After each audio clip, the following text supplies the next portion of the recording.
Tiniyak ng Cotabato Police Provincial Office na handa na ang kapulisan sa lalawigan para sa ligtas at maayos na pagsalubong ng bagong taon kasabay ng pagkumpiska ng libu-libong halagang iligal na paputok sa mga isinagawang operasyon. Ayon kay Police Lieutenant James Warren Caang, tagapagsalita ng CPPO, nasa heightened alert status ang buong puwersa ng pulisya, lalo na ngayong peak ng holiday season. Patuloy ang pagpapatupad ng mga checkpoint at mga intensified unified anti-criminality program upang maiwasan ang krimen at mga insidenteng may kaugnayan sa paputok at pagpapaputok ng baril. Inayag ng CPPO na kamakailan lamang ay nagsagawa sila ng destruction ng mga nakumpiskang paputok na umabot sa higit 1,700 firecrackers at 26 na boga na may tinatayang halagang humigit kumulang 27,000 piso. Paalala ng pulisya, may kaakibat na kasong kriminal ang sinumang mahuhuling magbebenta o gagamit ng iligal na paputok, gayon din ang sinumang magpapaputok ng baril. Dagdag pa ni Caang, bukas ang police station at hotline para sa mga mamamayang nais mag-report ng iligal na paputok, indiscriminate firing o iba pang insidenteng may banta sa kaligtasan.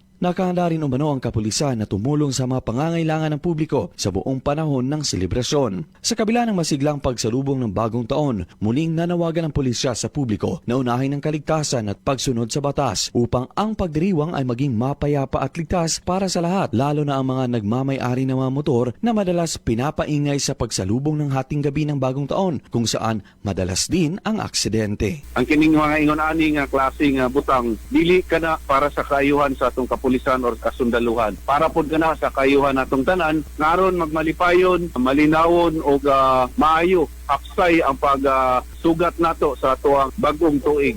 Luigi Alan Tutor, NDBC, Bida Balita.